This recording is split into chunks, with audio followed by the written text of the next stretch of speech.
Dans cette vidéo, nous allons voir comment utiliser les commentaires pour animer une session de formation. À tout de suite. Nous allons voir comment utiliser les commentaires pour une formation. Alors on va en voir le principe, ensuite le format, le contexte, comment se passe la préparation des commentaires et enfin on terminera par une conclusion. Alors le principe, les commentaires sont en réalité les notes que seul le formateur voit lorsqu'il dispense un cours ou lorsqu'un un formateur fait une simple présentation par exemple. Donc cela sert de fil conducteur pour pouvoir faire la présentation du cours, de la formation, ou pour une simple prise de parole d'ailleurs. Alors, quand on dit que seul le formateur les voit, parce que l'idée c'est pas de les cacher non plus, mais comme c'est un pense-bête, en fait, l'auditoire ou les stagiaires ou les apprenants n'ont pas du tout à aller voir, ça n'a strictement aucun intérêt pour ces personnes. C'est juste une aide, j'allais dire, complémentaire pour celui qui fait sa présentation. Alors le format, on aura le plus classique, c'est le format papier. Il n'y a rien d'exceptionnel. Vous avez même des présentateurs qui se font des fiches avec des mots-clés. Ensuite, vous pouvez avoir les slides, comme vous le voyez là actuellement. Et quand on utilise PowerPoint, ce qu'il faut savoir, c'est que, alors depuis quelques années, ça s'appelle plus commentaire, ça s'appelle note. Mais peu importe, le principe c'est le même.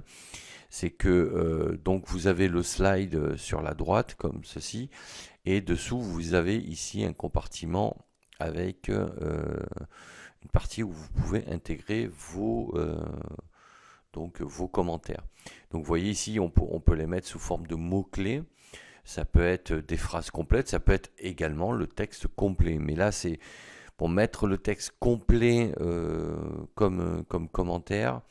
C'est un peu compliqué parce que bon, l'idée c'est que ça reste un fil conducteur. C'est pas non plus un support à part entière. Le texte ne doit pas ça doit pas être le support de cours à part entière écrit si vous utilisez des illustrations par exemple. C'est juste un pense-bête. Mais ça permet comme ça au formateur ou celui qui fait sa présentation de reprendre le fil pour savoir où il en est, si entre-temps il a été coupé, s'il a répondu à des questions, etc. quoi. Alors pour le contexte, les commentaires, on peut les utiliser dans plusieurs contextes, que ce soit en formation, pour une prise de parole, ou pour une simple présentation en salle de réunion. Il n'y a pas de règle. Alors c'est vrai qu'en prise de parole, bon, c'est celui qui fait une présentation, surtout sans support, aura ses notes, surtout si c'est un discours qui dure plusieurs minutes, voire plusieurs heures. Il aura besoin de ses notes sous les yeux. Alors pour les formations, on va utiliser forcément plus PowerPoint, en sachant qu'il n'y a pas non plus de règles. On peut utiliser des documents PDF ou Word ou autres, mais voilà, le principe c'est qu'avec PowerPoint, on peut tout à fait afficher le slide qui sera visible donc par les stagiaires par exemple, mais ils ne verront pas eux les commentaires, seul le formateur les verra et ça lui permet à ce moment-là de garder sous les yeux la structure de ce qu'il doit dire. Ensuite, on aura bien évidemment la présentation, donc on pourra reprendre le même principe, le même outil. Pour faire une présentation, c'est vrai que PowerPoint, ça reste quand même l'outil assez sympa, et on pourra utiliser le même concept avec les commentaires. En revanche, pour une prise de notes, on aura plus affaire à des supports papier imprimés parce que c'est plus facile à gérer. Et comme en prise de parole, alors il peut y avoir une prise de parole avec une projection de documents dans le dos de celui qui fait sa présentation, mais en général, comme il ne visualise pas lui ce qu'il a dans le dos, hein, que seul le public verrait.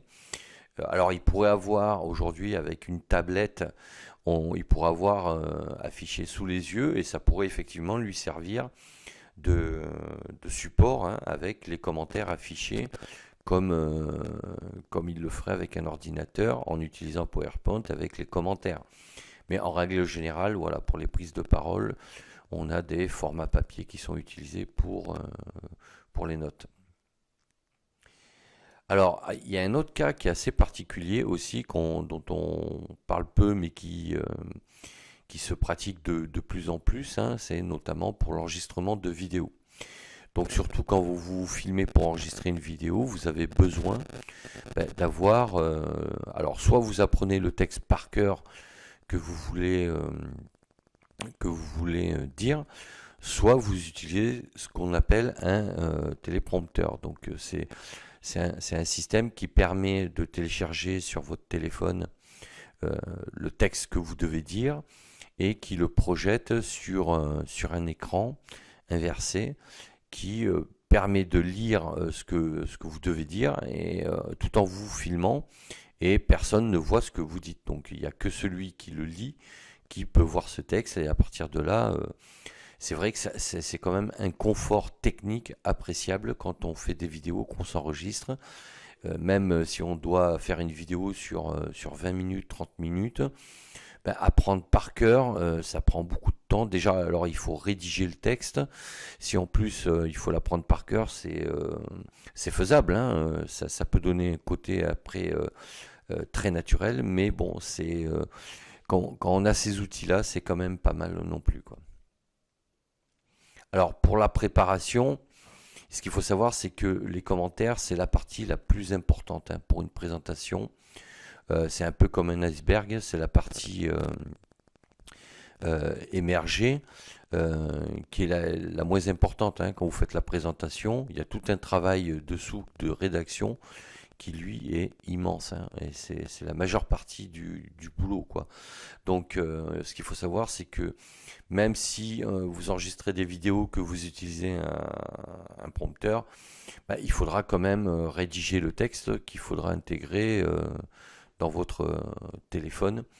Et voilà, la partie rédactionnelle ne pourra pas s'exonérer du temps nécessaire pour le faire.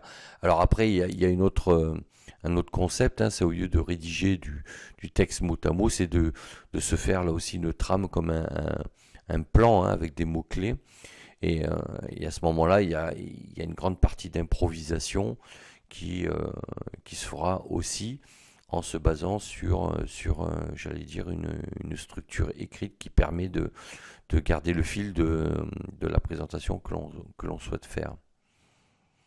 Donc en conclusion, en prise de parole, que ce soit formation ou présentation, bon, ça demande quand même beaucoup de préparation, hein, la rédaction de commentaires, mais après voilà, c'est incontournable, on peut difficilement s'en passer. Alors c'est vrai qu'après, plus on a d'expérience, plus on maîtrise son sujet et plus c'est facile pour ne pas s'appuyer sur ce genre d'outils là, quoi. Donc la structure doit suivre un plan bien précis, parce que sinon ça vous fait perdre le fil de ce que vous dites, quoi, tout simplement. Voilà ce que je voulais vous dire sur l'utilisation des commentaires. Si cette vidéo vous a plu, n'hésitez pas à mettre un pouce bleu vers le haut, à vous abonner à la chaîne, à me dire en commentaire si ça vous arrive de faire des présentations ou des supports et que vous les utilisez, et la manière dont vous les utilisez, ça m'intéresserait. Et sachez que vous pouvez télécharger gratuitement mes 2 e-books, Trouvez sa voie et Accomplissez-vous. Je vous mets les liens dans la description de la vidéo. Et je vous mets également le lien pour commander mon livre Développement personnel, les 3 piliers. Vous pouvez le commander donc directement sur Amazon si vous le souhaitez. Voilà, je vous dis à bientôt pour d'autres sujets. D'ici là, portez-vous bien. Ciao, ciao.